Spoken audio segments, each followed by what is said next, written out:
How you doing? Hi, how you doing, Mr. McKoy? My Good. name is Jeannie Joy. I'm doing the Voice in Imagine project, Okay. and I'm here with my colleague, Mr. Brandon King, Okay. and we want to take the opportunity to interview for East Cleveland documentary. Okay. And we wanted to start off by saying your name and what you're affiliated with. Today is Tuesday, July the 17th, 2012. We're here at the Solar Building with Mr. Art McKoy, and we'll be interviewing you today. And I'm looking forward to it. It'll bring me great joy. So, can you just start off saying your full name, the affiliation that you're with, and a little bit about yourself? Well, first of all, let me say that it's a pleasure to be here with you, Joy, and you, Mr. King, in your beautiful office, your beautiful building. My name is Art McKoy. I've been in East Cleveland for quite a while. For many years, I've owned SuperFly Barbershop, 1 and 2, and I've been a long, active 40-year member of Black on Black Crime Inc. Okay, that's great. And with Black on Crime Inc., correct? Black on Black. Yeah, Black on Crime Black Crime Inc. Inc. That's right. And they've been around for 40 years? Yes, it has. Oh, wow. I just want to start off with my first question is, tell us about yourself and the history of your family. Well, most people think that I am a city boy, but the fact of the matter is I'm not. I'm a country boy. I'm from a little town called Garland, North Carolina. Okay. And I was raised on a farm, a large farm that my mother attended to herself. Okay. So how many was in your family? Originally it was 4. Okay. And what sibling you fall under? I was the baby. Okay. It was 2 boys, 2 girls. I was the baby. And what brings you to the greater Cleveland, East Cleveland area? Well, my mother passed when I was 9, and as I said before, her and my father were separated. He lived in Cleveland, Ohio, and so when she passed and left us on the big farm by ourselves, us kids, one day my father came and got me from North Carolina and brought me to Cleveland, Ohio. I'll never forget the day he brought me here because I was on a blueberry farm picking blueberries. And when they called my name that my father had came to get me from North Carolina and bring me to Cleveland, I was very sad. I cried all the way to Cleveland. I probably broke a record. What year was this, guesstimate? This was probably in 59. Around 59, Mm-hmm. okay. So you were still young at that time. Absolutely. And so you came up here with whom?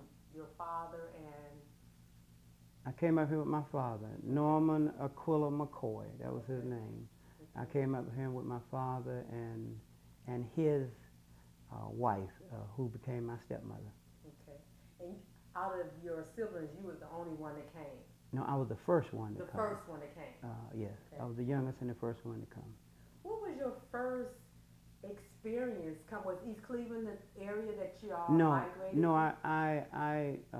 when I came to Cleveland, I came on 115th and Orville. That's near Superior. That's between Superior and Ashbury. Okay. And my first experience was the fact that in North Carolina, we very seldom saw snow, and if we saw snow, it was we made ice cream with it. We thought it was fun, but to be in the Arctic of Cleveland, Ohio, it was quite an experience. I almost froze to death. And with you being a young child and being the first one to come, did you have any neighbors around your age group that tell you, give you the up-to-date information that you needed about snow? Yes, eventually, you know, you meet friends and people, but for the first um, 6 months in Cleveland, I was heartbroken. I was homesick. You was homesick. Yeah. Okay. Okay. Can you say what was your first encounter with someone your age group or family that embraced you outside of your father and his wife, his stepmom? Yes, well, at that time we were living in an apartment building on 115th Street, Okay. and so there were younger people that were around. There was a playground right across the street, Okay. so there was younger people around that I got to meet. But my best embracing came from my aunt and her children. They were my age, and they lived on Kinsman. So my treat was to be able to get over on Kinsman and be with them. Okay. And with you, so you were still like a youngster, and that was just your first experience on the move going to the Kinsman area. Was that a good experience for you? Yes, because I was there with my aunt and her children, and they treated me raw. So yes, it was a great experience. We had a chance to go up to the park, Luke-Easter Park, and so yes, it was much fun going over there. Okay. And another thing with your family being from the South and coming up north, was it a big difference in the families? Meaning how the food or the hugs or the kids, were there any big difference you noticed? Absolutely. Down south, it was more laid back, more friendly, like more or less crimeless. But when I came up here, especially living close to a playground, I began to see the city side of life, which was a little bit more rough, a little bit more tougher, and either a country boy had to adjust and learn or fall by the wayside. Fall by the wayside. Let me lead it to my next question. Can you think back to your earliest memories of East Cleveland and tell me what life was like there? Well, my first memories of East Cleveland was from me living in Cleveland and having some friends and having to come to East Cleveland sometime. So my first memories of East Cleveland was one of how do I say it, of caution. Okay. You don't go to East Cleveland. You don't go to East Cleveland unless you go in there for a reason, because some things can happen to you as far as the police-wise and otherwise. Did someone tell you that? You just felt that? Well, I hadn't had a personal experience, but I had people that have had personal experiences, and that was just the norm that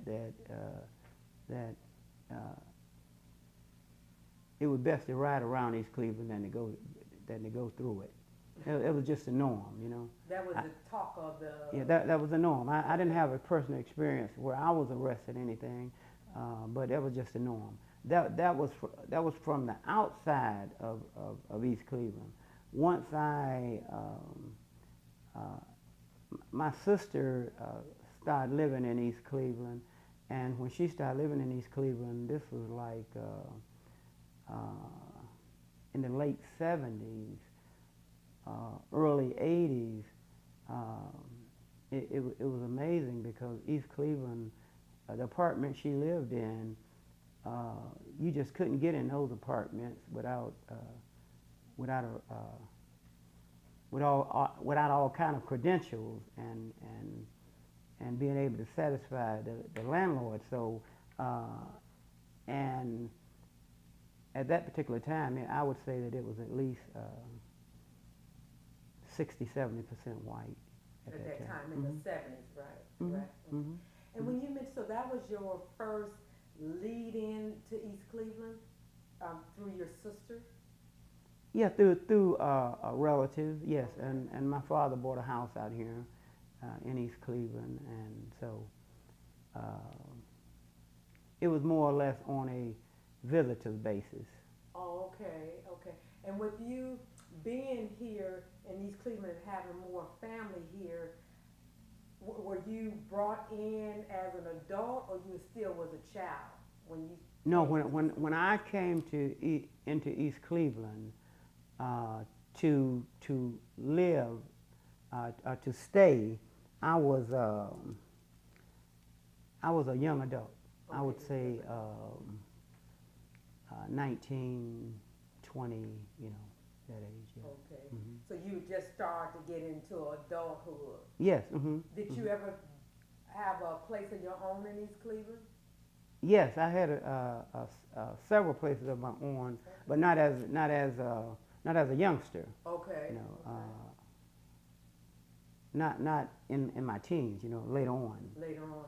So you knew a little sense of East Cleveland growing up as a youngster, and then your family members was here, and then you just start to grow and develop in East Cleveland. So were at one point you decided to make this where you wanted to have your roots? No, I can't really say that I wanted to make East Cleveland my roots. What I can say that got me interconnected with East Cleveland was in the late 70s, 79, 80, I decided to open up a business in East Cleveland. Okay. And at that time, I had a shop on Euclid Avenue, SuperFly Barbershop on Euclid Avenue, and 105. And I wanted to expand the business, and I thought of coming to East Cleveland. And at that time, by my sister living on Page Avenue, and at that time, that area was really built up with businesses, and it was a nice area. And I remember we used to go into the Crystal restaurant and eat and so forth. And so I knew by me looking at the area like it was, I thought that would be a good area to put a barbershop.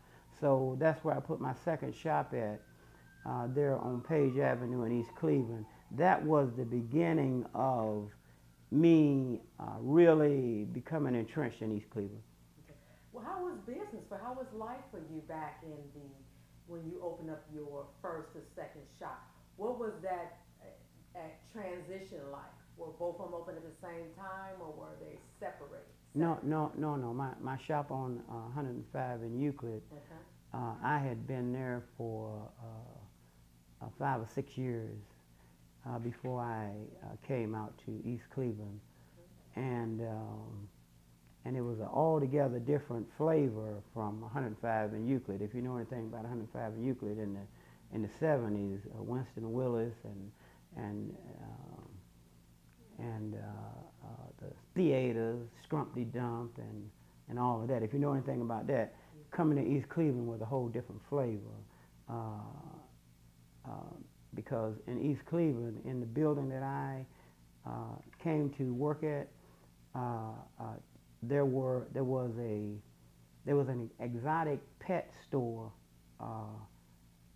right next to my business. A foreign lady had it, and they had all kind of exotic birds and stuff like that.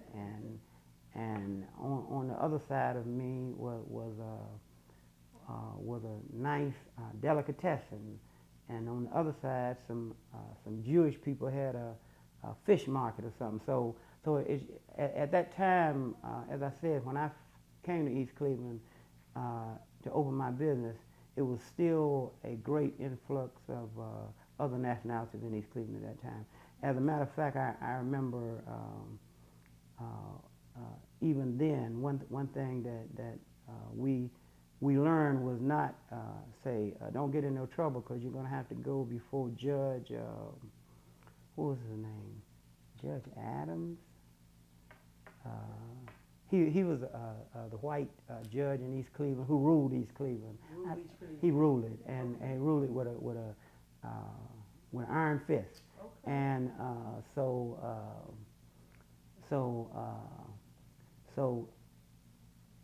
there was no laundering or the culture was altogether different at that time. It was really ran strictly.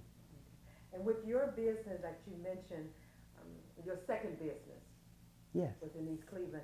Was it easy for you to open up a business there with a different culture? Was that an easy transition? Yes, it was, because when you're young, you're adventurous and you think you can do anything, and you can go any place. And I had already strategized the area and knew that it was a nice business area, you know, for walk-in and that kind of trade. So I blended in real good with that area, and it went good. People were good and welcoming to you. How was business then? Business was good. Business was good. Yes. Okay. You know. And I just lightweight remember 105 area. That was like going to New York. That was the big place. Absolutely. To do, you know, Absolutely. For African American people. Absolutely. That transition. And when you mentioned concerning business in East Cleveland that time of year, how many employees did you have? At that time, at that shop, I had 6 employees. 6 employees. So that was good for you. Yes, I'll never forget. As I said, when you're young and radical, you think you can do almost anything. Yeah. So I remember when we opened up the shop, there was a young lady named Fox. We call her Fox. Okay. And I remember when we opened up the shop, and we had like the front chair was like elevated in the window. Okay. And Fox used to have like to wear foxy shorts, you know what I mean? And so she'd be up in the window cutting hair, and you know, brought quite a lot of attention, you know. Okay. And I remember one day the East Cleveland police came in and said, "Hey, she got to put a little bit more clothes on in that window, you know." And you know, it was all in, you know, nothing critical, you know, but you know, that's the way it went. We were there in East Cleveland, you know. Is there any businesses now that's up and vibrant like your business? Anyone that you would say today? In that area? Correct. No. Ella's Deli was on the corner. She sold the best corned beef. She's gone. The fish market is gone. Everything that was on that corner is gone, including the building. So, and then Crystal Restaurant, which was a mainstay. People came from all over town to eat at Crystal Restaurant. It used to stay open all night. It was ran by an Irish gentleman. That's been long gone. There was an ambulance company across the street, over apartment building with all kind of bars and stores. That's gone. Matter of fact, that caught on fire. That's gone. So when I look at it, there isn't much from the old days in that area. Even the YWCA was there, and now it's a church. It's a daycare now. So and that was one of the mainstays in that area. Oh, there is something still there, but it's owned by somebody else. McKoy's motel is right there still on the corner of Lee and Euclid, but at the time it was owned by a black businessman named Bobby McKoy, who had a penchant for flying airplanes. And so he would have these little helicopter type airplanes. We call them matchboxes. But he would go up and fly out of town and so forth. But one evening he came in and he forgot to let the wheels down on that matchbox, and he crashed and died. And so since that time, his sons weren't able to take it over. So since that time, it's been in the hand of other nationalities that run it. But that's a part of history. McKoy, that's why it's called McKoy's Motel. And he was an African American? He was an African American. Great businessman. Great businessman. Had 4 or 5 bars. He was a great businessman, had a great head on his shoulder. But his family members just didn't take it over. You know, that's the problem with black businesses. You know, that's why I admire the King family, that they were able to continue the tradition of their father. You know, that's awesome. you know, that's why black businesses are where they are today, because the younger generation aren't able to step in Right. and take it over and run it. And so that's what happened to Bobby McCall. And with you mentioning that the McCall family, and it's an honor that your parents started something and you can continue it. That's definitely an honor. But then you have to mention too, they have to be educated in school and have the mindset to carry it on. It has to be a carried on type of business that they can hand it down. Or you want to have a desire to pick it up. Well, I think, of course, education plays a big part in everything, but I think that the desire plays more part than education, because I'll tell you why. Because you have foreigners that come over here and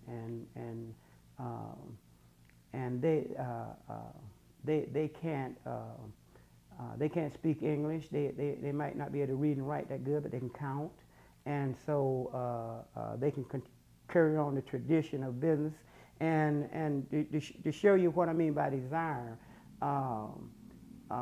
when I moved from across the street on Page Avenue, and I moved on the other side of the street and continued to SuperFly Barbershop, there was a man over there by the name of Mr. Hodge. Mr. Hodge, once this ambulance company left and the Jews left this building, which had caught on fire at the top, Okay. but the bottom was still fine. Mr. Hodge was a construction man. Okay. And Mr. Hodge was able to take this building, which still remains right there on between Page and Wymore, and he was able to take this building, tear the top off, and continue with about 10 or 12 stores in that building. Now, the point I'm trying to make is that Mr. Hodge could not read or write.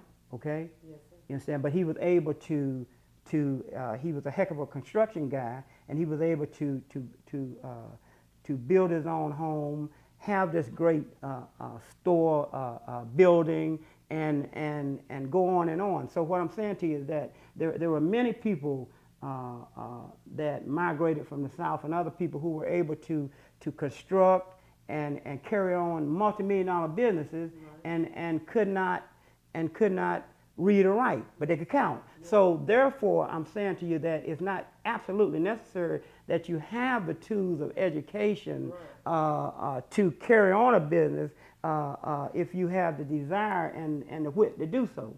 Right. But most of our generational black, they don't have the desire. Mr. King could have very easily said with his handsome self, man, I don't want to be in the chemical business. I want to do this. I want to do this. You understand? That was my daddy thing, but he carried on the tradition. Correct. So that's what happened to a lot of black business. For instance, there were plenty black cleaners in cleaning businesses in the East Cleveland area. We'll just deal with East Cleveland, all right?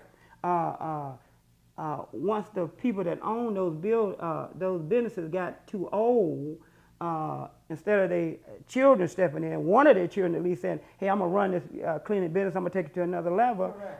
It didn't happen, and I'll give you a good example, and then I'm going to move on. I'm going to give you a good example. Right on Knowles and Euclid, there was this cleaner. It's still there. Right on Knowles and Euclid, right across the street from Windermere. Okay. And there was this minister, black minister, that used to have this cleaners and made nice money at this cleaners for years and years. Then he got older and he didn't have any children that wanted to step in, so he wound up selling his business to another nationality, a Korean man, for say if he sold it for $100,000. Okay. Just to give an example. All right. I witnessed this so many times with my own eyes that within a year or two times, the $100,000 was gone, and he had to come back and wound up working on those at his own cleaners and then he finally moved on. But I'm just giving you some examples of. And why did you name your barbershop SuperFly Very, Barbershop? very interesting. You're asking some exciting questions here. When I was when I got out of the Army, I used to work for a barbershop called New York Barbershop. New York Barbershop. Eddie Frost and Ella Frost. And this was back in the day, and I mean they had a great reputation for barbershop. They had about 5 or 6 of them all across town. But anyway, when Eddie Frison decided to give up barbering, and he had a shop on 105 in Superior, he let me have that shop. And so at that time I was young. I just got out of the Army. I really wasn't ready for a shop, and I blew it, But the next shop I had right after that, I had a chance to go on 105 in Euclid. There was a shop there that used to be owned by the Nicoletti, who was an Italian who Shondo Burns used to come in and get his hair cut right there on 105 in Euclid, where Cleveland Clinic got all that stuff now. But when the Italians left out of that shop, I was able to go in that shop and get that shop. And at this time, like I said, I mentioned my friend Eddie Frison. Yes, Eddie Frison had moved on to New York. Eddie Frison had moved on to the life. Let's put it like that. Okay. And so he said, Art, you need to come up and see this movie about scatterbrain in Cleveland. It's called SuperFly. Okay. He said, Art, it's all about Cleveland, but it's premiering in New York. Yes. So he sent for me. I went up there with my lady, and he showed us a good time, and he took us to the premiere of SuperFly. Okay. And he said, man, now this is Scatterbrain, and this is about the drugs, and this is how I got killed, and this is about Cleveland. Ron O'Neal, remember, from Cleveland, starring it. So anyway, so I'm sitting up in the movie. I didn't have a name for my shop. You did not? No, I didn't. I had it, but I didn't have a name. I said, uh-oh, my shop is going to be called SuperFly. So it changed you? It gave me a name, gave me a vision for a name. Okay. Came back to Cleveland, SuperFly. That was the beginning of SuperFly in, say, 1970, maybe 74, 75. Was that name, of course everybody knew about the movie, was that a drawing? Oh, absolutely. If you know anything, you're a little bit too young for this, you're Mr. King, but SuperFly was the thing. People started wearing their hair long with waves, and the ladies wearing the minis, and it was just the era, And so there was 2 shops that was really popular, the main 2 shops that was popular back in that day, the Tropicana Barbershop, they was the bomb. With Roland Somerville, he just died not too long ago, and SuperFly Barbershop on 105 in Euclid. At that time, that strip was full now. Yeah, listen, there was SuperFly Barbershop, then there was Liz's Lounge, then there was the Cleveland Trust Bank, and then across the street, the Strump the Dumps Theater. Then Winston Willis had this mecca. You talking about gambling. He had this whole upstairs with nothing but gambling and slot machines and everything, and the police would try to get in there, and he had it all chained up. Once in a while they got in there, but it was a whole mecca. It was 2 theaters in that area. So what I'm trying to say, it was perfect. SuperFly on 105 in Euclid. It just went well. It was just wonderful. Yeah. And I can remember Bells, the red carpet. I remember going, but you got it. I was a little bitty. I know you were. I know, and King wasn't even born then, so we'll leave him out. But yes. I remember Bells on 105. Absolutely. And it used to be the red carpet. That's right. And that place was huge, and everybody knew it, and it was wonderful, and that's where the people would come after work and just have a good Holy Ghost good time. Yes, that's correct. And Cleveland Clinic brought them out. Yeah, that's right. Cleveland Clinic took it all away. Took it all away. But that was the place to be on 105. That was bigger than downtown. Yes, it was. Yes, sir. Yes, sir. But also I wanted to lead into our next question is, what are your fondest memory of East Cleveland? That's a good question. My fondest memory of East Cleveland. That is a good question. My fondest memory of East Cleveland. what would you say would be your legacy? What would you say that's something that was just awesome to you that happened to you? Or a memory that you would say? It's prime time now. My fondest memory. There are so many memories, and you asked me to pick out my fondest memory. No, I'm really trying to think about that. I guess my fondest memory of East Cleveland would have to be that I was able to start a business in East Cleveland, and I was able to maintain that business in spite of all odds for practically 30 years. For 30 years. And it was an honor to some people, because many businesses many people that were more educated than me, that you know, was just more ready than me, their businesses went by the wayside. But my business, SuperFly Barbershop, stood strong on Euclid Avenue for over 30 years, and while we are there, while we're right there, Yes, sir. maybe I can answer one of your other questions. Please do. My worst memory was when the police came to my over 30-year business,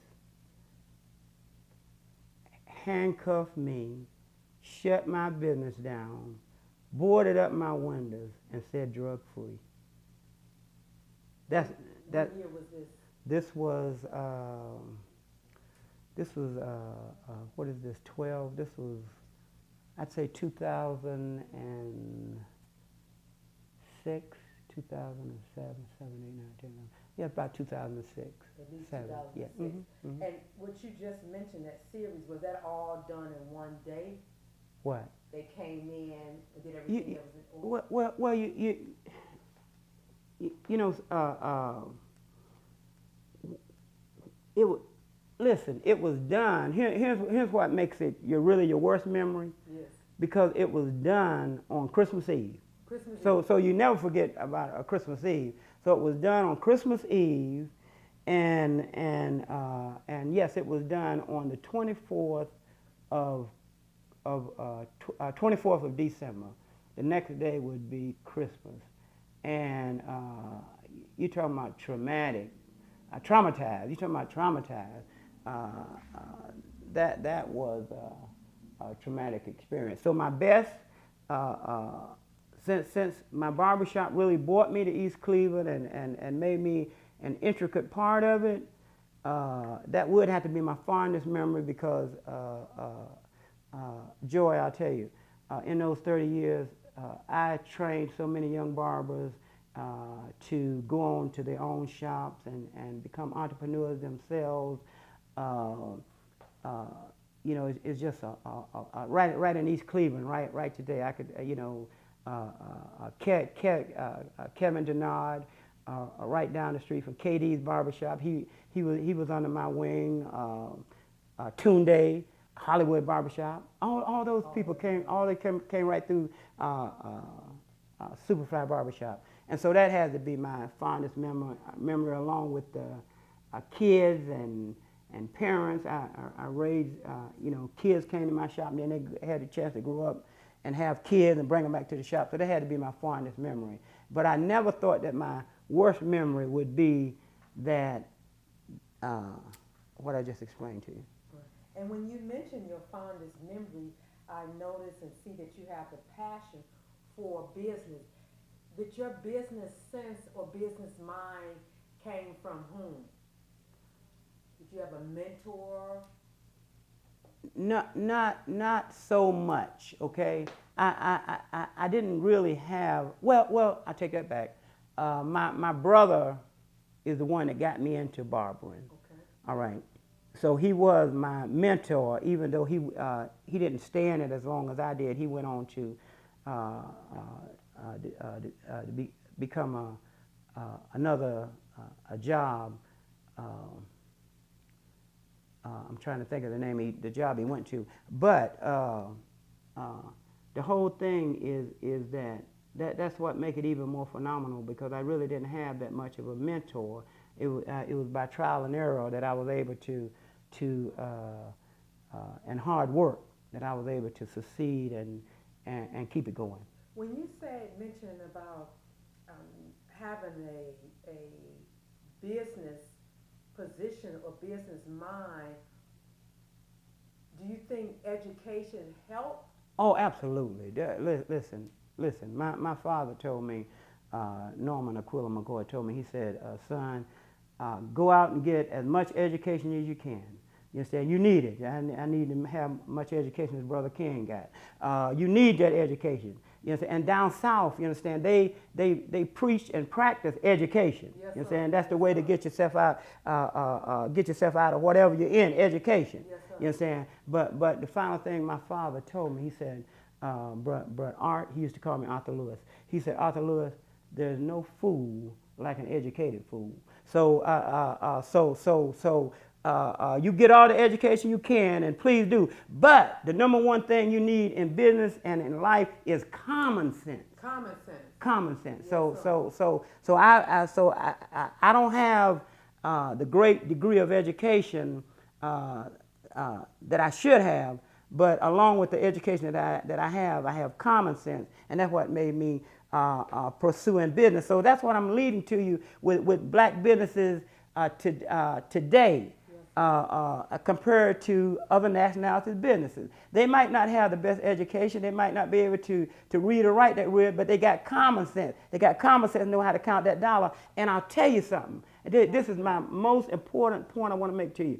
The key to black people in East Cleveland, yes, sir. Let's deal with East Cleveland. The key to black people getting out of private in East Cleveland is through business. Business is the American way. As long as our dollars flow to other businesses who take our money to other places, and it never circulates in our community, we always be poor. I don't care what kind of programming we have or what we have. As long as our dollars, unless we're able to establish businesses like Brother King's business, all right, the chemical business, unless we're able to establish that business. And so if we spend $1 million with Brother King going to let so much flow in our community here till we're going to reap the benefits. But if we spend it with Ubade chemical company, he's going to take the money, he's going to take it to Lakewood or Palm or somewhere. It's never going to touch us. So we're going to forever be poor. So my message is that we have to open up more black businesses.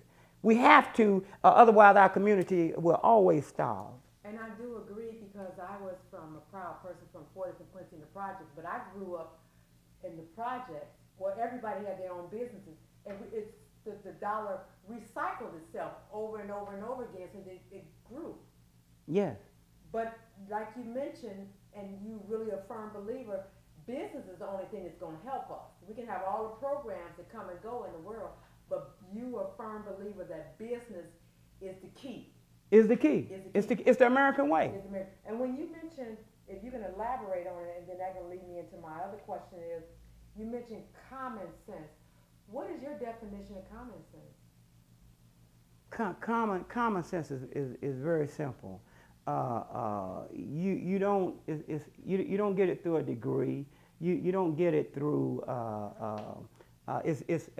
You heard of motherwit? Motherwit, yes, sir. You understand? Yes, That's what common sense is. Okay. And your parents can give you common sense. Okay.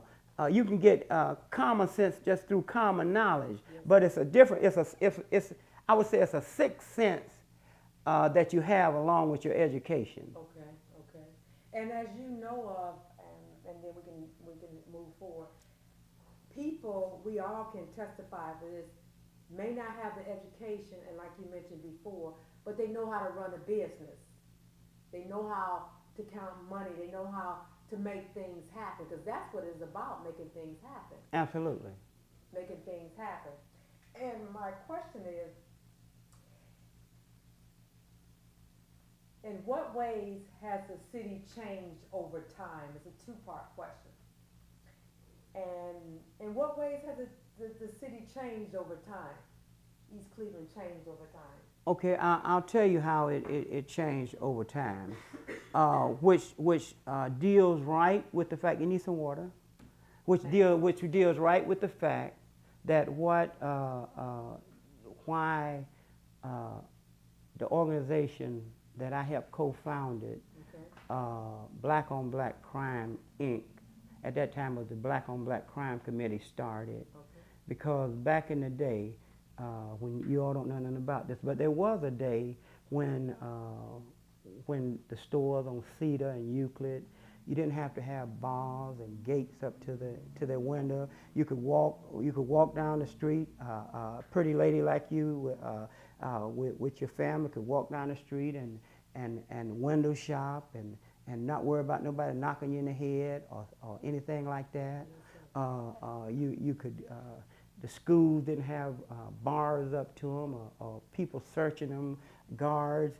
All this happened because of black on black crime. That's why when I was able to see this transition of this tranquility being broken, that's why black on black crime was formed by me and some other businessmen back in that time. Transcending that right to East Cleveland, the biggest change that happened in East Cleveland from the time I moved in here to now is crime. Black on black crime destroys a community. Why is that so? Because back in the day, you used to call a person and say, hey brother, hey sister, you understand? But then somewhere down the line, the OJs made a record that said, hey, don't call me brother, don't call me sister. You understand? Smile in my face and you stab me in the back. So what I'm saying, transcending that to East Cleveland, when I first came to East Cleveland, the community was much more safer. There wasn't all this crime. There wasn't all this black on black crime. So there was more trust and neighborly. Crime has a way of destroying so many things. It has a way of destroying the job market. It has a way of destroying the schools. It has a way of where you don't want to trust your neighbor, and it has a way of affecting your finances. So you take all these things combined. When the crime rate changed in East Cleveland, it really deteriorated the city a lot. That's one. When did you start your foundation? What year was it? Oh, it was like when I got out of the army. I got out of the army in 69. Yeah, 69 in the early 70s. Early 70s. And it's still up and vibrant now. You're black on black crime. Well, see, here's one thing you got to understand about organizations, activists, people come and go.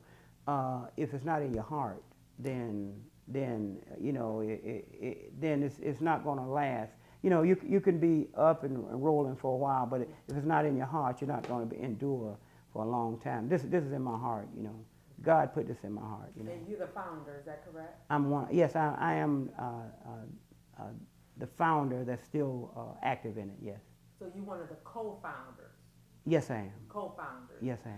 But like you mentioned, is it still the black on black crime? Is it still as vibrant as it was when you first started in around the late 60s? Well, it is, but see, what you got to understand is that by me being with it all these years, I've came full circle, because I was naive when we started Black on Black Crime. Okay. I thought that it would go out.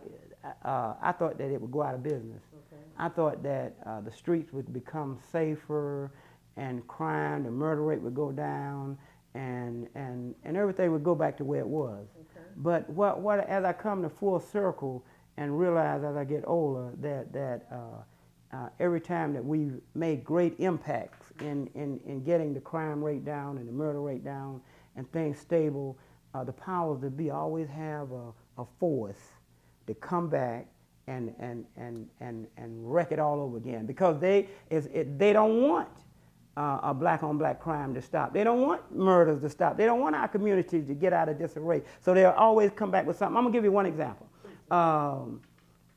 In the 80s, in the late 70s, the murder rate was at a tremendous high in black on black crime. The reason that was because alcohol. Yeah, at that time, black folk was drinking and shooting and killing each other. But then we were able to and with the Saturday night special, then we were able to get them more on the conscious of this drinking and alcohol and shooting each other, and the murder rate went way down. At one time, it was like up to 300 in the mid 70s, and then we were able to get it all the way down to about 60 or so. And then by the early 80s, I said, wow, we finally gonna win this thing, and we're gonna be able to go out of business. Yes, which I was ready to go out of business. Yes, guess what happened? What happened? They put crack cocaine in our neighborhood. And that was in what year? In the early 80s. When they put in the mid 80s, when they put crack cocaine in our neighborhood, everything changed. So we had got the older people from killing each other and crime to go down. Then all of a sudden we got this influx of kids from 13 to 20, 25 killing each other. And so it makes me realize that the powers that be never want this struggle to end. And so and you see what they did for the next 20 years. Our community has been tore up and tore down, and includes East Cleveland. So this is the wisdom of being old. If I hadn't never got old, I wouldn't be able to tell y'all this. But this is the wisdom of being old to tell me that until we see what happens is, and this is in East Cleveland as well, what we have to realize is this, is that history, yes, the Jewish people say, yes, they say, if you forget about your history, yes, you lose everything. So therefore, the Jews say we will never forget about our history, because the history is us. Yes, sir. Yes, sir. Black people, every 20 years, they forget about their history. Now you watch, you understand? And so we repeat the same thing over and over again. And I know that by me being older than you all. Yes, so until we get a grip on our history and be able to stop what's happening, just take for East Cleveland. If we just take our history, yes, in East Cleveland and study it and work with it, then we won't have to worry about making those same mistakes in East Cleveland that we made in the past. But if we just keep on making the same mistakes over and over again, it's just going to go further down and down. That's why this is so important to do this documentary. Yes. So we can pass it along. Yes. And what you just said, and you spoke so passionately about it, to avoid that. And what you said is true to life. It's not anything that's a secret, but people need to know how to. That's what you mentioned, the common sense come in. Yes. Education not going to teach you that part. Right. That comes with common sense. Right. And that wisdom. And we just thank God that you're here to give this moment in time. Let me tell you one thing about education. And Brother King, with all his degrees, he knows how important it is. But you know, and the system know how important it is. But you know what happened? Yes, when the job market was beginning to drop, you know, black people used to work at Ford, Chevy, Jeannie, all that. Okay. You had great jobs. You didn't have to have the greatest education. All you had to have was common sense. Yes. Once those jobs started drying up, and the young black guys that was getting out of high school, yes, they was going to start a revolt. They was going to say, well, hey, I done finished high school, but I can't get no job, and so it was fixing to be a riot because they wanted to work and they didn't have no job. You know what they did? What they do? They put crack cocaine in the neighborhood. They substituted the desire for our young blacks getting out of school to want to work at GE Ford because they knew post office, they knew the job was drying up. Yeah. So they put a false substitute crack cocaine out there, and all of a sudden you hear the young guy saying, well, I don't know, well, I'm gonna work at Ford for when I can make $500 a night on the street, which was only all this was a conspiracy, because those that knew, they knew that was fake, and that would only last for a minute, and it would wound wound those young people up who had such a desire to work and were willing to work or to riot for a job. It calmed them down, and it put them out here to kill one another, and in the end they knew what the end result would be, and that would be to put them in slavery through prisons and the justice system. What is it developing now? I'm telling y'all too much. We better cut this interview. Because when we talk about history, yes, we have to know the concept of it, and you here to bring it to us. Yes. You bring in the. But I don't want to give you too much. But we have to give it all. That's what we're here for. We listen. We built to last, okay? I know it. I know, and I appreciate you all. Yes, sir. We appreciate you so very much for just giving us the raw and the real. That's what's going to help us. Because to me, it's not a rocket science. It's just people like yourself. Oh, listen, I don't want to interrupt, but let me tell you something.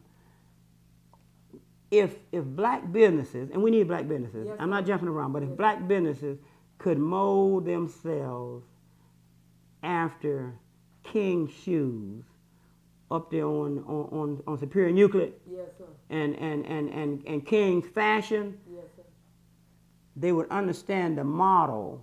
I don't know how much education Brother King has, but they would understand the model of common sense and how to stay in business for as long as they have. And look, Brother King is one of the few businesses, and I'm not tooting him, but Brother King is one of the few businesses who was able to establish himself in a shopping center. Yes, sir. And stay there. Most of there used to be plenty black businesses on the main strip, but when they turned into shopping centers, blacks didn't know how to transcend into those shopping centers. All they knew was how to stay on the corner stores. So that ran a lot of J.T. Baylor's and all of those places, the Beauty Barber Supplies. They had all these places, but when the shopping mall came, for some reason, blacks weren't able to transcend into those shopping malls. I'll give you an example, Superior and Euclid. Superior and Euclid. Before Superior and Euclid Shopping Plaza came, a lot of those businesses there were black owned. Now they're what? They're anything but black. I would hate to guess, but I would be willing to bet that Brother King Ritz, that's why we call it right, Ritz clothing store, I would be willing to bet that he's the only one up there. I could be wrong. You think so, sir? Check back now. No, he's the only one. You know, you were saying and you know what makes it so remarkable? Because I bet you he's been there as long as SuperFly, I'll tell you, about 30 years. Yes, I bet you Brother Rit has been there for 30 years right in that plaza. Okay. But what you just said was just so phenomenal. But I remember being in the project, in the Proud Person Project, and going to Atlanta, and business is doing very well.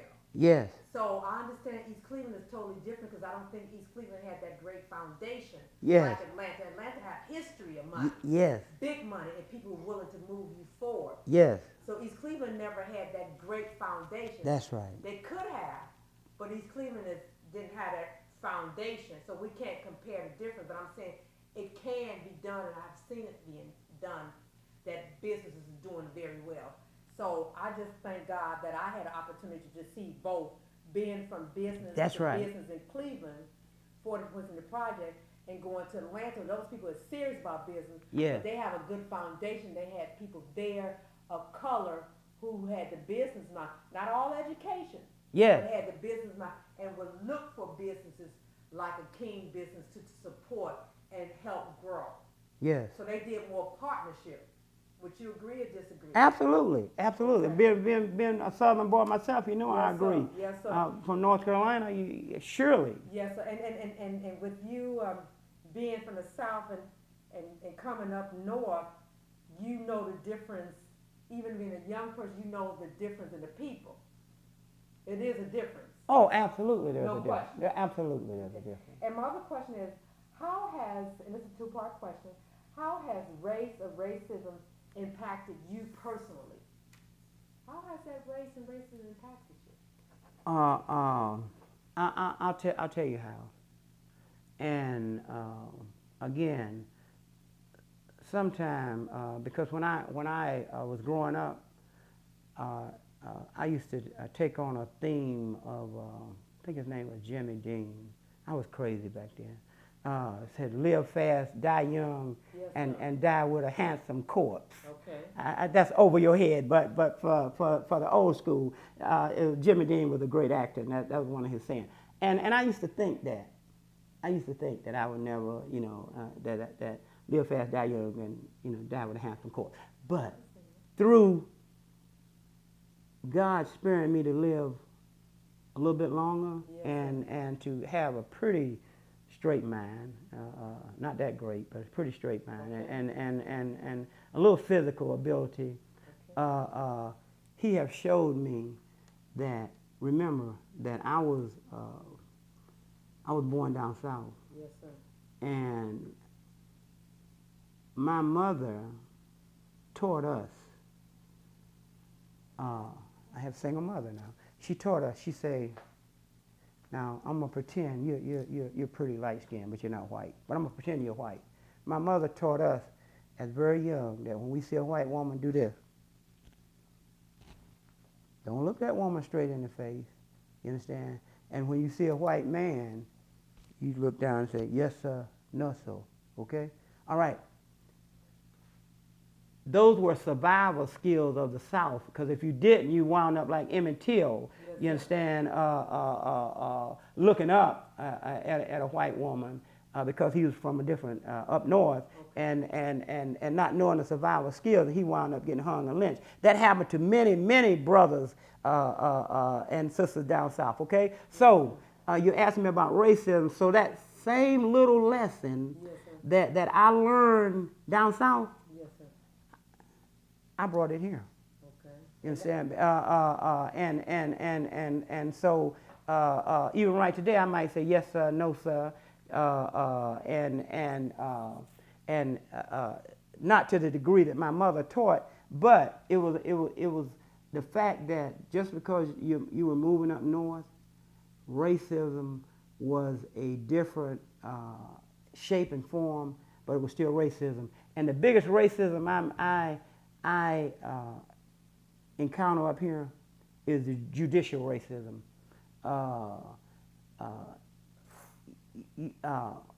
What I mean by that is that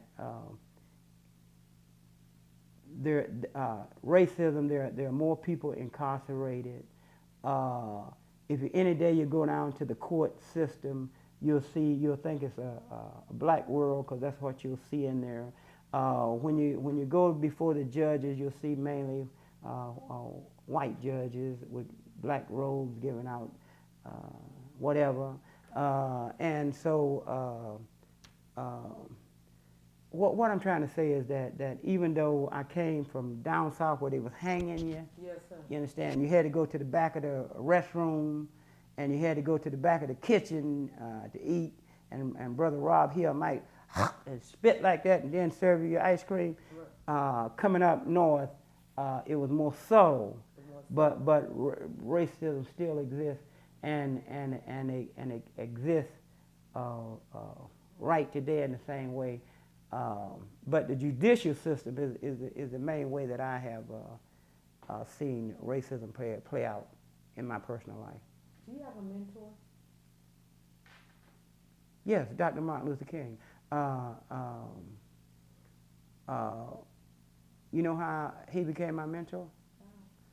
I was over in Vietnam fighting, jungle trees, big snakes and stuff, and I was with the big red 1 First Infantry Division. Yes, sir. I had no business with a M16 in my hand and a man in the moon, but I was there, okay? And so one day we're out in the field, and the Viet Cong is shooting at us. All right, and and brothers were getting killed. Okay, Yeah. so I was able to survive, and we made it back to the base camp. Okay. And I'm in this base camp where it's a little bit more safer. And we had these little transistor radios. I know you don't know nothing about this, Brother King. These little transistor radios, and I was listening to them, and they was talking about back home. They said, Dr. Martin Luther King and the black people are back home, and they're getting bit by dogs, and for trying to get into the lunch counter, and they can't get in the restroom, and they just killed some of them. And I'm listening to this, and I said, wow, here I just almost got killed in a battle. Right. And my people back home is getting mistreated like this. You understand? I said, if I can give my life Your life. over in Southeast Asia in the jungle trees, Yes, sir. then surely when I come back home, I want to join the movement and I want to fight for my people. Of course, it didn't transcend that easy when I came back. You understand? There was many distractions, but in the end, I was able to come back and do that. So that's who I. Yes, that's where I'm at. Do you have a mentor in East Cleveland today? Do I have a mentor in East Cleveland today? Yes, sir. I have. Yes. I have quite a few mentors, but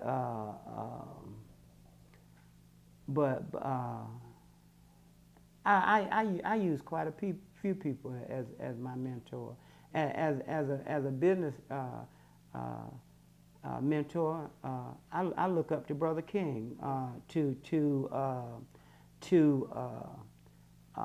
historical mentor. I look up to a brother named Alvin Brooks, and to mentor. So I have a lot of mentors that I look up to. I tell you what, I can even be mentored by. This is where I'm strange at. I can be mentored by the younger generation. Yes, sir. I can be mentored by because I believe that mentoring should be shared. I should be able to share my wisdom and mentor the young generation like Brother King and Brother Norton and those guys. And on the same token, they can mentor me. Yes. And if we could get this cohesiveness together, then we can see with their vigor and youth and my wisdom, I'll tell you what we could do. We could make East Cleveland like Atlanta. Yes, sir.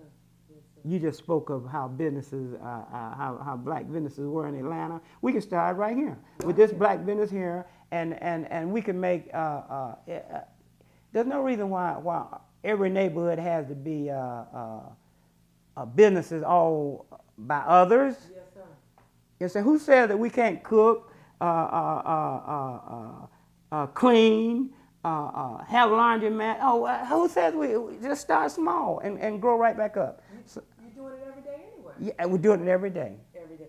So that leads up to the next, the second part of the question is, how has race and racism impacted East Cleveland? How has it impacted East Cleveland? We talked about personally with you. Now we're saying, how has that impacted East Cleveland? How has race and racism Okay, impacted East Cleveland? I can tell you. That's a good question. I can tell you, what I do is live by example and common sense. Okay. When I came here, East Cleveland was 65, maybe 70% white. There was a great influx of white. And everything was different, okay? The police department was different. They treated the community different. The judges treated community different. Economic development treated the community different. There was a difference. When when the majority of the whites and other nationalities start moving out, Okay. and blacks began to take over and take the homes, racism began to stick its evil hand in and pull away a lot of the benefits that the other nationalities had before us. When the blacks moved in, the racism had stuck its way in, whether it was through the school system, financially, the jail system. They just let it deplete, which is a subtle term of racism. Okay. Okay. That's a subtle term.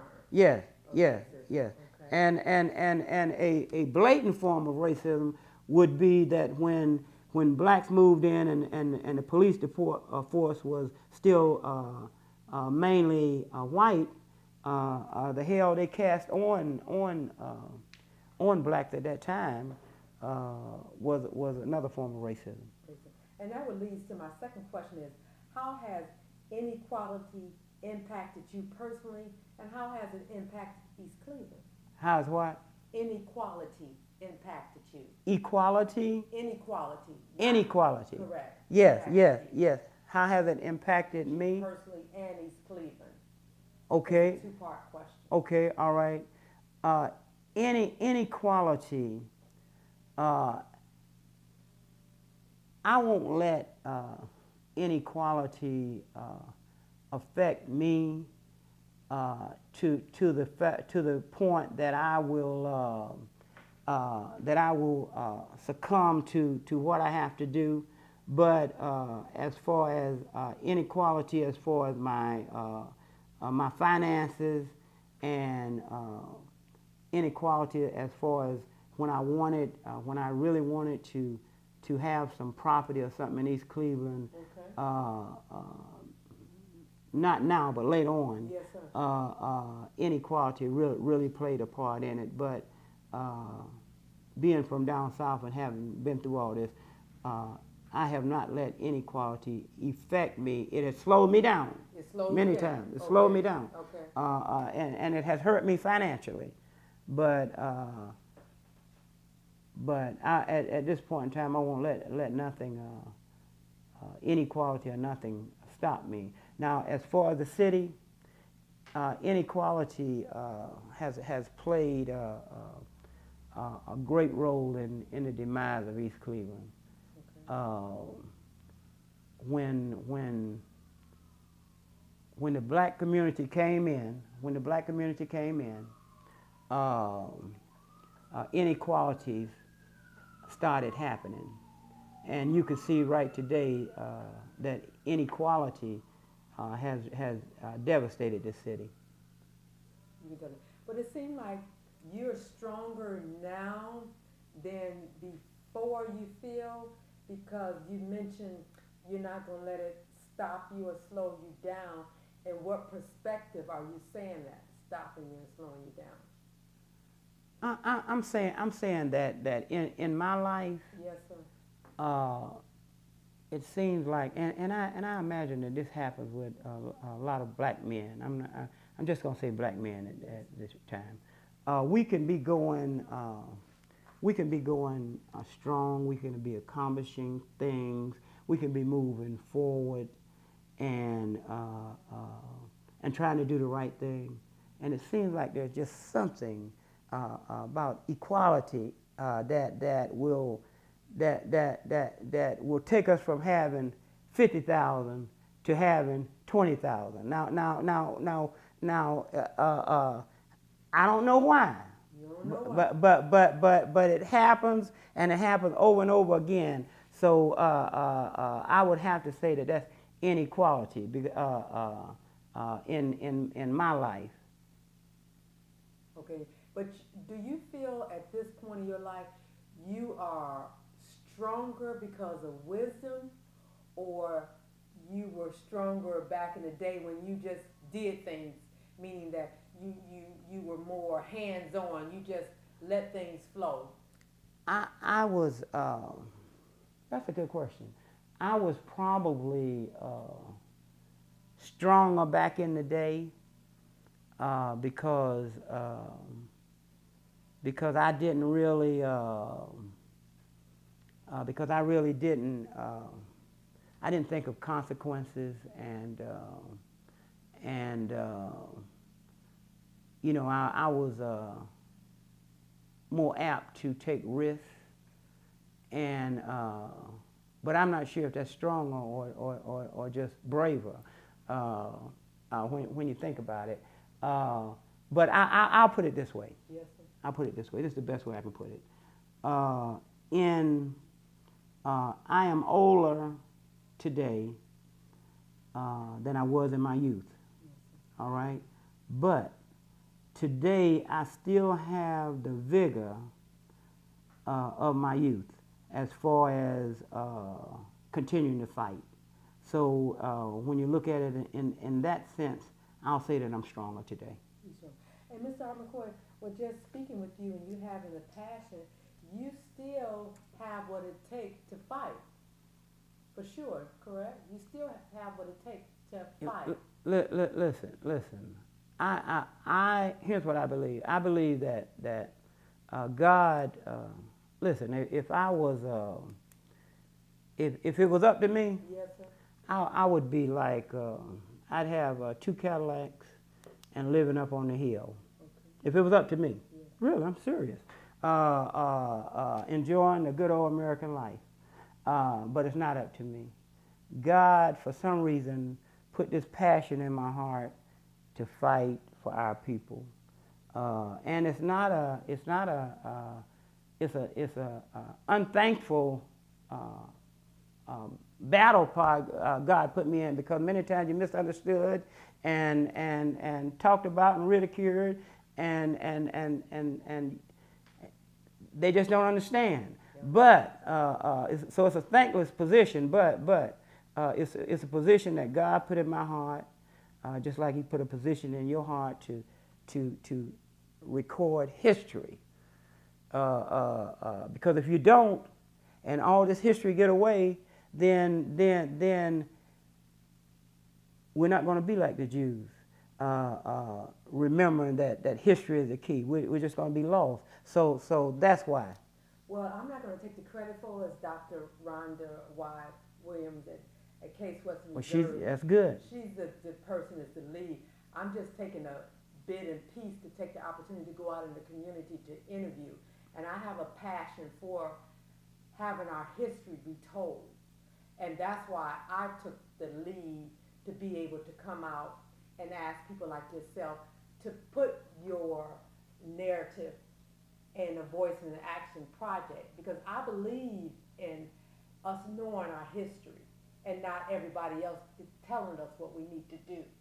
So I can't say that I'm the brainchild behind it, but I am taking a part of the lead to getting people like yourself to tell, because this is just awesome to me to be right across and to interview you. This is really bringing it forefront to me and making sure my ideas that I think is real, because you know you can think of a lot of things just to see that it's real, and with my passion being from the projects to Atlanta and back to Cleveland and East Cleveland, because I remember when the same idea growing up, East Cleveland was Millionaire Row. You didn't come to East Cleveland. Absolutely. Nothing but straight. And how did it go down? That's what we're trying to get your input. And that will lead me up to my other question is, can you recall a memory, which this would be good for you, let me repeat it. Can you recall a memory or instant when the community fought for something? Can I recall, and you, this is passionate for you that you always fighting for something. Can you remember a incident or something that you state was the latest that you fought for? Because we know you always out there for the cause. What was your best memory that you fought for?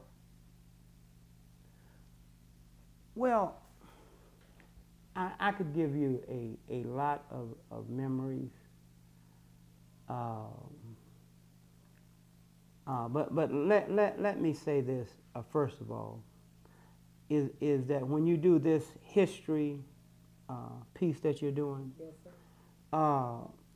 it is very important because Minister Farrakhan once said, and many people think that I'm a Muslim because of my gear, but I'm not. I'm a Christian.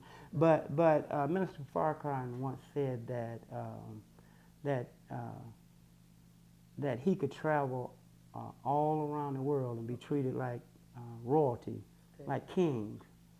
But when he came to his own hometown, he was treated like a pauper. Okay. You know,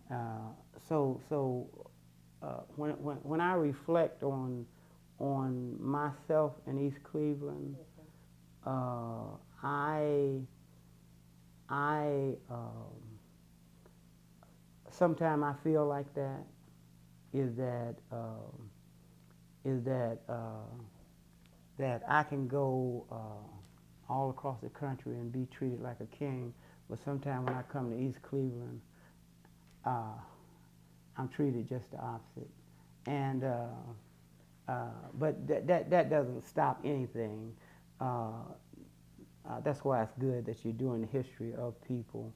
But now to the question that you asked, listen, I could take this a lot of directions. You know, I could take this recently, Cleveland Clinic, post office, library. I could take it all those places. But my deepest fight, being a member of black on black crime, is in the trenches, during the heart of the drug epidemic, during the crack epidemic, Okay. being on Page and Wymore. Page and Wymore in the 80s and the 90s was like in the West, Tombstone territory. It was like hell. Okay. It was like the drug war trenches. And I was right in the middle of that. SuperFly Barbershop was right in the middle of that. And I'm talking about gangs, Fellows World, Hot Sauce Boys. It was just a mess. Money was flowing like water to these young boys, and the killings were flowing like blood. Okay. And I'm right in the middle of this, black on black crime, and I was able to hold that guard. Yes, sir. You understand? Many times, at this time, the police department was depleted. Okay. And you might call the police, they might not come for 2 hours, 3 hours later. So I'm in the trench of this war zone, and I'm able to maintain my standards and black on black, and try to run the drug boys away, or at least set a standard for them, and keep some kind of stabilization to that neighborhood. Yes, sir. And I was able to do this until help arrived. Okay. I can remember days that where the barbershop was, and that strip, the drug boys would just be out there selling drugs right in front, and the ladies and children pass by, and I would take my bullhorn and go out there and say, "Drug dealers, get off the block, get off the block. Police, come on, drug dealers." You understand? I put my whole life and limb in limbo to fight for this cause for over 10 years. Yes, sir. And I was able to hold the line until the police department was able to come up, and things would be able to take better control. Okay. And so this is one of my fondest memories of this neighborhood, because I remember when the crack epidemic first hit this neighborhood. This is history right here. One year, there was young guys on the street, Okay. and then they began to get these pretty trucks and all that, and it wasn't a whole lot of violence, And then the very next year, now this 1 year later, 1 year later. I step on the sidewalk in the spring, and all those guys that had been out there, they were gone. They were gone, completely gone, jail, dead, whatever. And there was another set that was out there, and this was I witnessed the first pattern of a wave that was transcending. So after this pattern, at the next year, another wave was gone. They were gone, completely gone, wherever they were. Then the next year, another wave was there, and another wave, and another wave. So I was able to maintain like a fort in the heart of this, okay, in the heart of this savagery until help arrive. That's deeper causes there. That's deep stuff. Now, of course, you can talk about the protesters at the Cleveland Clinic, how we were able to all join together as a community, which was great. You understand, the young, the old, the mayor, everybody, we were able to join together and make some concessions out of Cleveland Clinic, which they'd have never did if we hadn't kept putting the pressure on in the cold of the winter. You understand, we standing out in front of Cleveland Clinic protesting, and they didn't like this pressure that was putting on, so they came to the table. The same thing could be said true before that at Shaw High School. This is my last, because I don't believe in I believe that your work speaks for itself. So I don't really like to get into the work I've done. Okay. I believe that the work will speak for you. If people don't remember, they don't remember. If they do, they know what they done. But Shaw High School, yes, when they was just beginning to build Shaw High School, Kirk, and tear down Kirk, and build these four different new schools, or three, how many it was. Okay. Shaw was the first one to be built. And the board at that time had allocated for all these non-black workers to come in from everywhere, and get this millions and millions of dollars. Mm-hmm. And I remember that it was a blizzard outside. Yes. I mean, you couldn't hardly see the snow. Couldn't even see your face. We had set up about 50 people out in front of Shaw High School, had barn fires set up, and when those independent excavator people came in from Pittsburgh or wherever, yes, when they drove them trucks up, they saw all us out there blocking the line and said, hey, y'all can't come here until you bring some blacks in. Yes.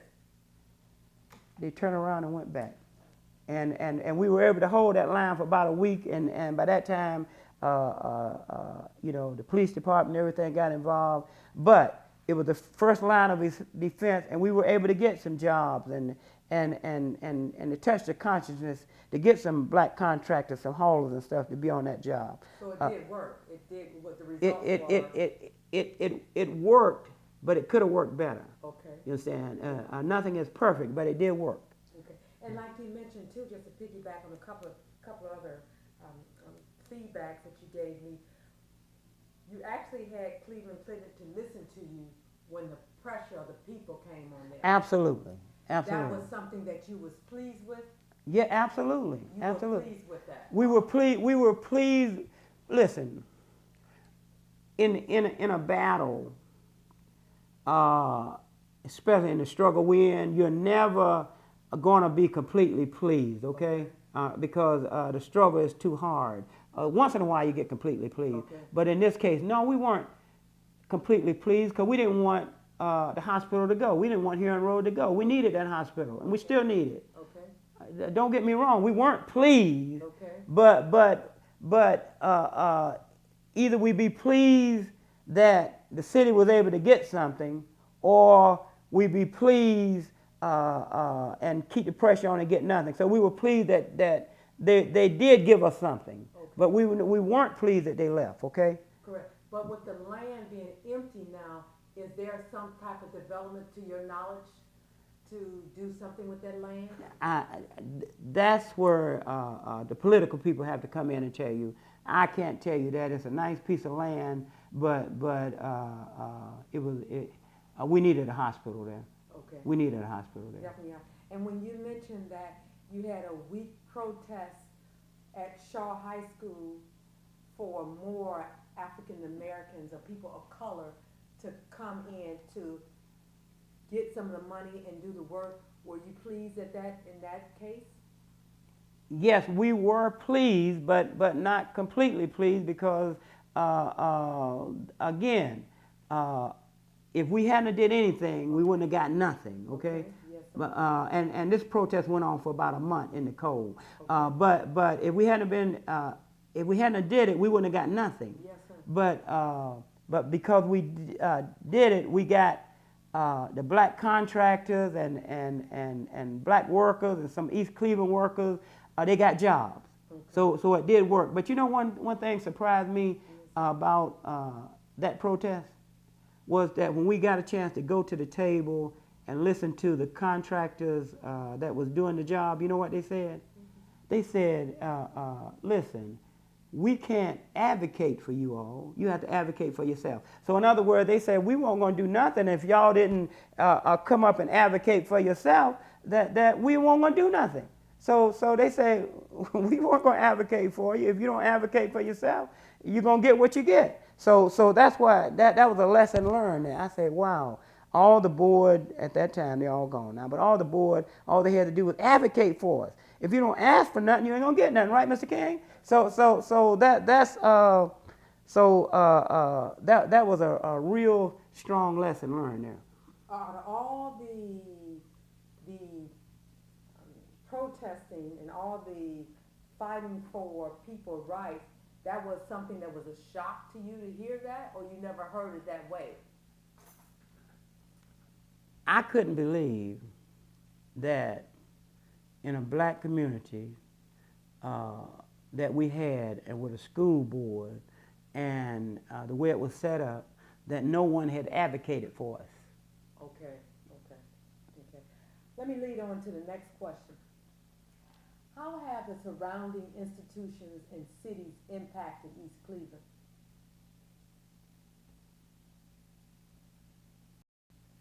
I will answer that like this. When you say the surrounding institutions, you mean like, give me an example. Case Western Reserve? We have Case, we have Cleveland Clinic, we have the University Circle, just to name a few. Oh, okay, all right. My impression up until recently was that they didn't, since it became a 99% black community, they didn't really impact us in a positive way. They impacted us in a positive way that they were on our borders, but they didn't impact us in a positive way as to help the people, study the people, find out how they could bring finances to the people. They didn't help us in a positive way.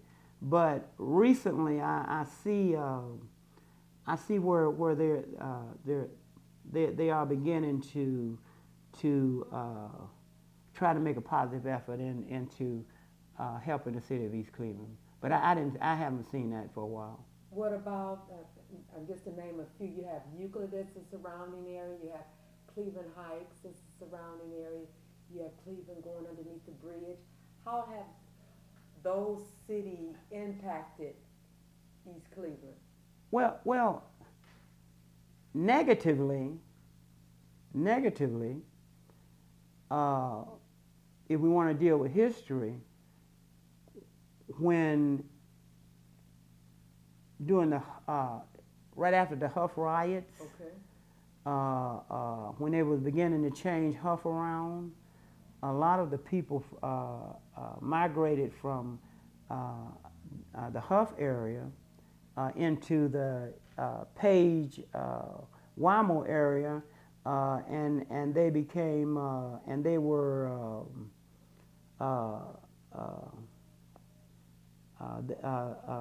they were on what do you call it?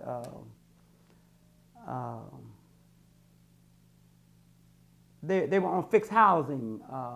It's not the word I'm trying to use, but You mean it's Section 8? yeah. Listen. Subsidized housing. Subsidized housing. Listen, a lot of you know how Page and Wymore and Northfield, you know how those streets got the way they were, because those were stable neighborhoods until the people from that area came in to that stable area with subsidized housing, and that area there just folded all the way down. Because I'm not saying it was bad, but I'm saying that they came in without a plan. So you saying, correct me if I'm wrong, with the subsidized housing situation, the people came from outside to East Cleveland. Yes, they can. And that area was a stable area. It was a stable area. It was a stable area with a great business district at that time. Okay. How is it now? It's a mess. There's no businesses much. It's a mess. It's like a war zone up in there. I'm not saying, listen, I'm not saying that subsidized housing is bad. Right. I'm saying that subsidized housing without a plan, subsidized housing becoming a dumping ground without a plan is devastating. And that's what happened. I'm not saying subsidized housing is bad. Right. You know, I'm saying that I witnessed, we're talking about history, I witnessed the stabilization of that neighborhood become, through subsidized housing without a plan, completely destroying it and the economic base. Now, positively, again, when I'm going to give you a recent example, and I couldn't understand this. When the corridor came, the health line corridor came down Euclid. When it first came down Euclid, and it was so beautiful and everything was building up, where did it stop at? It stopped right at the base of East Cleveland. All right, at the bridge it stopped. All from that point on, there was just a couple bus shelters, and then they built fixed up the RTA station. But in between there was nothing. Right. So you're asking about how communities impact. Right. So at that time, that Euclid corridor, University Circle area, it stopped. It didn't impact. East Cleveland was like left out, blighted. But recently, I see where that college, Case Western Reserve, University Hospital, all of that have changed, have came in with a different mind frame, and is trying to help the people in East Cleveland. So I see a difference in mind frame. I didn't see that before. You didn't see that before. And that when you seen it was when? Just recently? Recently, in the last few years, yes. Okay. And that would lead me to my other question is, what is your vision for a future East Cleveland? What does Mr. Art McKoy wants to see for future East Cleveland? Well, first of all, for future East Cleveland, it goes right back to my beginning, which is black on black crime and crime in general, okay? In order for a community to prosper, it must be safe. It must be safe. That's number one, okay? If you bring in, if it's safe, then the school system will get better. It'll get better economically. The businesses will get better. The homes will get better. The neighborhood will get better. That's number one. Okay. All right? Yes. My vision is a safe community. You understand? You can be poor, but if you be safe, you got a chance, all right? That's my number one vision. Okay. My second vision, which is just as great, is by being in business all my life, I would like to see East Cleveland become a mecca of black businesses, black-owned businesses that could survive right along with the other businesses. I'm not knocking the businesses that whatever nationality are. This is the American way, and that's fine. but I would like to see an influx of black businesses to sprout up around East Cleveland to be able to hold their own. And whether this comes from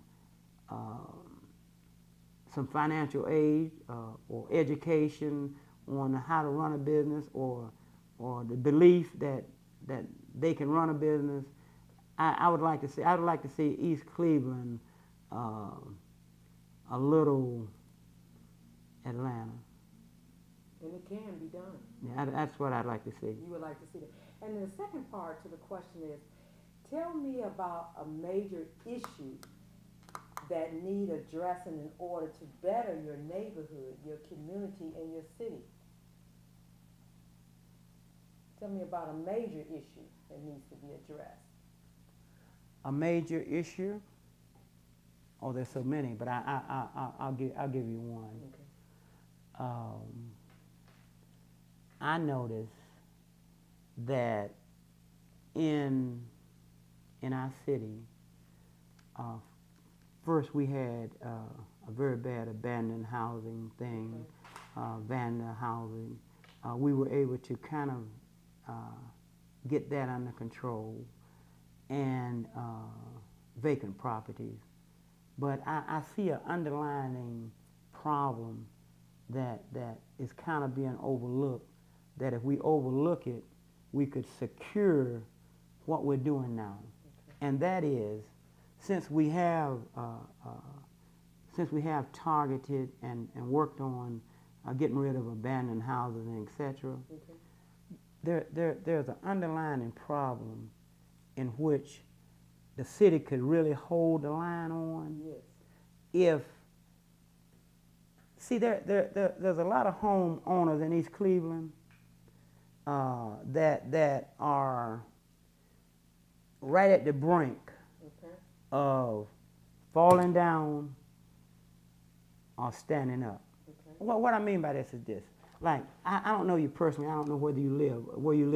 Say if you're a homeowner. Yes, sir. You might be a fine lady, and you might have and you might be a senior citizen, and you might be right at the point where you want to keep your house, but you might be getting a little behind, or something might be happening. Here's what I see happening. I'm going to give you an example. Yes, sir. I'm going to give you an example. This lady that lives down the street from me, okay, all right, she's a member of the Word Church, and good lady, goes there, help them food and everything. But I don't think they really knew the plight that she was almost about ready to lose her home. Okay. And it was just about maybe a couple payments, you know, yes, behind in the mortgage. So what I'm saying is this. I'm not making myself very clear, but what I'm saying is this. I'm saying that what we need to do is maintain the stock of homes we got right now. In other words, if I know that, I say, well, Miss Johnson been over there 30 years, but I think she's struggling now. I think she's maybe getting a little behind in her house note. There need to be some agency or somebody to say, Miss Johnson, what's going on here? Are you all right? What do we need to do to stabilize your house? What happens is we wait till Miss Johnson's house, and all of a sudden Miss Johnson move out, and we say, what happened? We need and that becomes another empty house. We need to be able to there has to be a mechanism. Maybe the college could do it. There may be a mechanism to figure out when a person is getting down on their luck, or because some people lose their house because of a couple payments, you know, and just somebody. What I'm trying to say is to maintain the stock of houses that we have today before we look up and there's 5, 10, 20 more that's gone. Well, let me just say a point of view, and maybe that will help you to see this. And I'm thinking what you're seeking to say. If we had a community group or community neighborhood and the person is losing their home, they should be able to come to the community and say, I can't pay the next couple of months. And we should have an agency in line to help the person pay the next couple of months. Or I've been paying all these years, Yeah. and I can't pay my taxes for whatever the reason Yes. may be. Is that what you're Yes. saying? Yes. Yes. I think that either they should be able to come to the community and ask for help, or either whoever owns that property should tell them, ABC is not, they're behind on their rent. What are you planning on doing to let somebody else pick up on it? Because you don't never know what your neighbors can do for you if you open your mouth. Right. Absolutely. Is that correct? Absolutely. Right, Absolutely. Or we Absolutely. should have a pool of money to help these people. You can't just put a person out because they've been paying for 35 years. And that's what happened with this lady. And I'm sure that if the right people had known Right. that her house could have been saved, but now her house is just sitting there empty, and pretty soon I'm sure that the vandals will get in there, and before we know it, it's another. And so that's how we keep accumulating this. So if we could just stop the bleeding, then we could stabilize the neighborhood. Correct. And am I on the right track of what you were seeking? Yes, absolutely, absolutely. And like I didn't say it in the best manner, but yes, but you're right. Right. But that's what we're here to help each other for. Yes. Right. To see, and like you mentioned too, you mentioned the college can pick that up. The bank they should be able to bring it to us. They know when the person is getting ready to. We need to know. We need to know this. We need to so know. So that means that, and that was the question, can the community be better? The banks know before we know. Yes. Maybe the person don't have pride because you know what I'm saying? Right. Pride in I that. think this lady, it was her pride. Her pride. Or I maybe think she it was don't know. Maybe she Yeah. didn't want nobody to know. But it can't be pride if you've been paying for 30 years. Right. We'd rather help you than it be an eyesore. Right. The property. Right. And then this is a closing question, and then we have some other comments between my colleague and I. What would you be prepared to do to make East Cleveland better? What would you be prepared to do to make East Cleveland better? What I would be prepared to do? Yes. That's a very interesting question, because with me, I have went beyond the call of duty to make East Cleveland better. And when I say beyond the call of duty, that means risking life and limb. So it's harder for me to say that I could do any more. What I could do is that I would be willing to share my wisdom and knowledge as a longtime East Cleveland resident with anyone without any hesitation, and to help East Cleveland any way I can. Okay. Well, I just wanted to let you know, and I have two closing questions. My closing question is for you. You willing to give back what you know may work for the future generation. Is that correct? Absolutely. And my other question is, I would like to see an academy in East Cleveland for people like yourself with your wisdom and knowledge and business minded. And as you mentioned, as we know and as you mentioned, without business, we have nothing. We can have all the programs in the world talking about it, but until we actually put your feet to the fire and have these businesses implemented, like back in the day, we had all these businesses, and the ball was not carried on. Someone needed to carry on the ball. For some reason, the ball was dropped. And I think the academy, like yourself and other people that willing to help and pass it along to build it back up. So if you had it once, you can get it again. Absolutely. So I wanted to switch gears and have Mr. Brandon King to ask his closing questions, and then I can follow up. I actually don't have any clothing questions. The shoe store and clothing store started in 1975 by Leslie King, was my uncle, and currently he is the only African American business in that shopping center, and there's no other African American business in the shopping center across the street either. So yeah, it's interesting you brought that up, but he's been there for a while. He's had his trials and tribulations. Yes. So Yes. I definitely concur with all the things you said about that. Yes. Yes. Good. I'm so glad you don't have any questions, because this lady here done absolutely tried to wear me out. My question, until you got it, was the greatest accomplishment of black on black crime, and you covered it. That was my question. Mm-hmm. Okay. All right. All right. And I thought that was really good. All right. Good. Good. Okay. Good. Well, Mr. McKoy, this has really been a great joy to interview you. It's just so awesome to interview you. I know that you're on the radio, and I've been listening to you for a long, long time, and I call in from time to time. I've been gone for the city for at least 30 years, and coming back and listening to you brought me up to date. And I bring back a different perspective of being in Atlanta with around a lot of black people, because that's all I know is black business. Mm-hmm. Mm-hmm. From Yes. growing up from Yes. 40 in the project Yes. to being in Atlanta, whether it was a mega black businesses, and me being a part of black businesses, starting my son at 13 years old. Yes. Business. So that's all I know. Yes. That's all I know is business. Yes.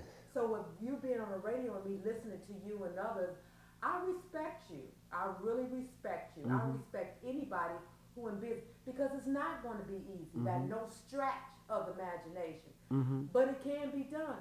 That's how we as black people got strength, is from our black businesses. That's right. From the family owned to the businesses, and we get the chance to know each other and exchange business and knowledge. And if we saw you slipping, we helped you out.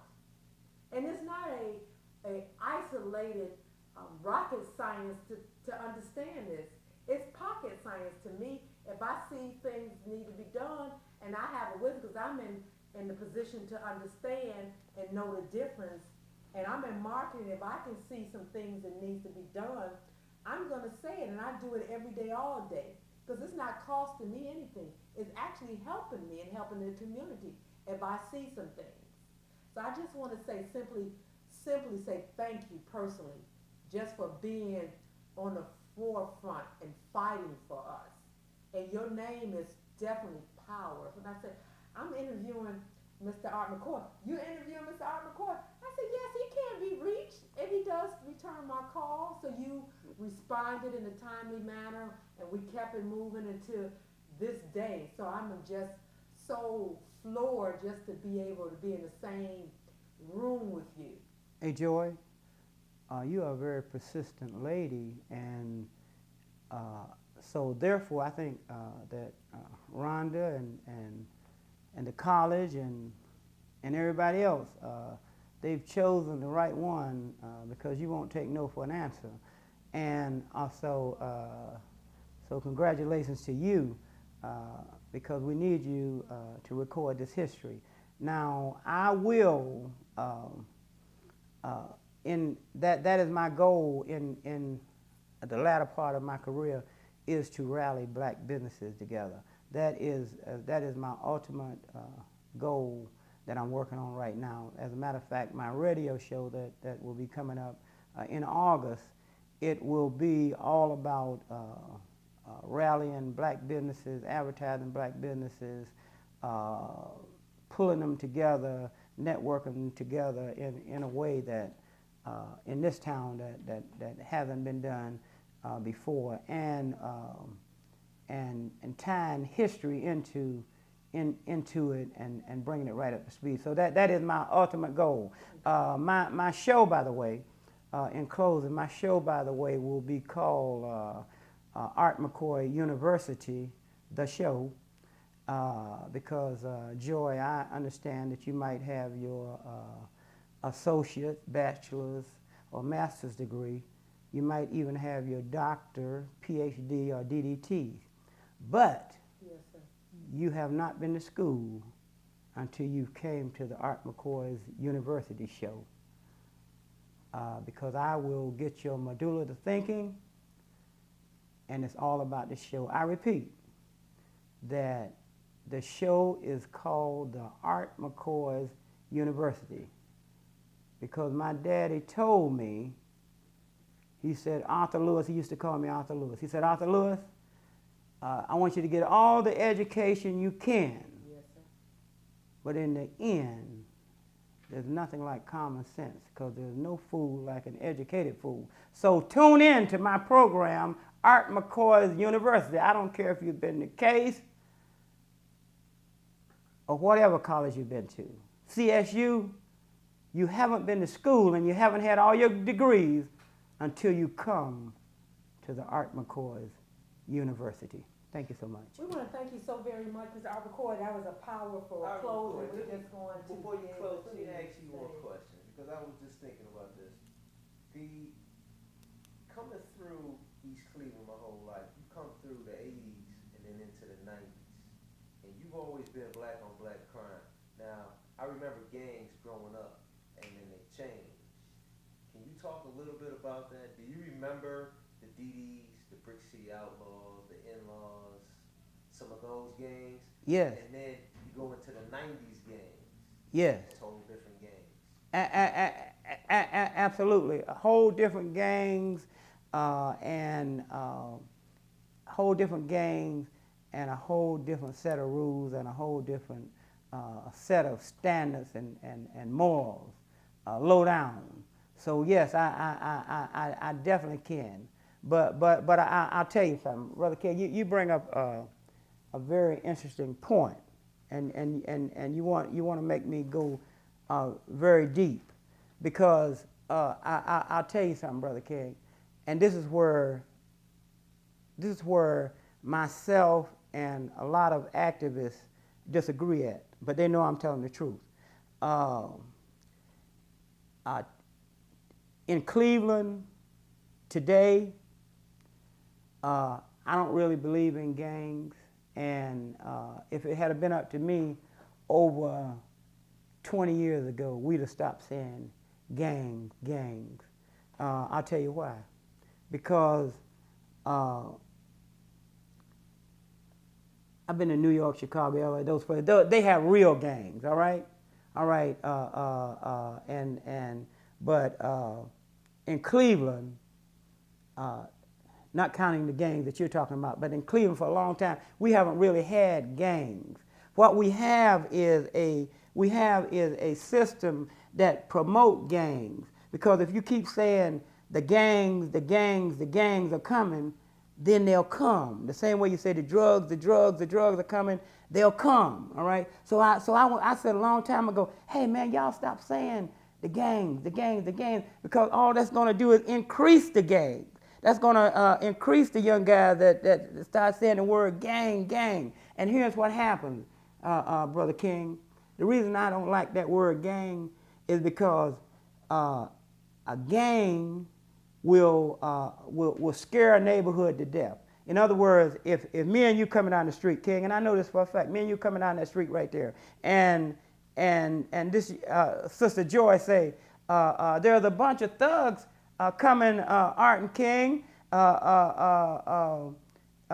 You know what we do? We put our chests up like this. We say, man, we ain't scared of no hoodlum, and we keep on stepping. But if Sister Joy said, Brother King, Art, the gangs are coming, you go that way, and I'd go that way. Just the word gang would scare us out of they're nothing but hoodlums, but by putting that word gang on them, you're going to go in your building, and I'm going to go around the corner. You understand? That's the name the gang fear. So here's what happened. So by them saying gang, what it did to the neighborhood, the people that would normally come out of their house and say, man, I ain't scared of them hoodlums. All of a sudden, they started saying gangs, gangs. People went in their house, shut their window, closed their curtains, and said, I ain't bothered with the gang. And that way, the hoodlums took over the neighborhood. Nothing but hoodlums. But by the influence of the word gang, it scared the neighborhood, and the hoodlums were able to take over the neighborhood. That's why I'm against that word gang. But as a whole, we can't call those that are gangs, but basically what we're calling gangs ain't nothing but a bunch of hoodlums that we could deal with. I agree with you. I agree. Well, I'm just so excited that once again with your passion that you have expressed to us. We want to take the opportunity once again to say thank you for you pouring your heart out to us and giving us such a wonderful interview. I would love for you to have us to possibility to do a part 2 on you, to come back after you had your show for a while, 3 to 6 months, if you don't mind us coming back and just seeing how it's going, and if we can be a part of it and help out, and we'll be more than happy to.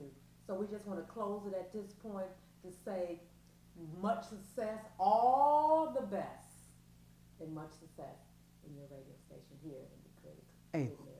Thank Brother King. Thanks, Joy. I appreciate you. Tell Ron and them hello, okay? Thank you so very much.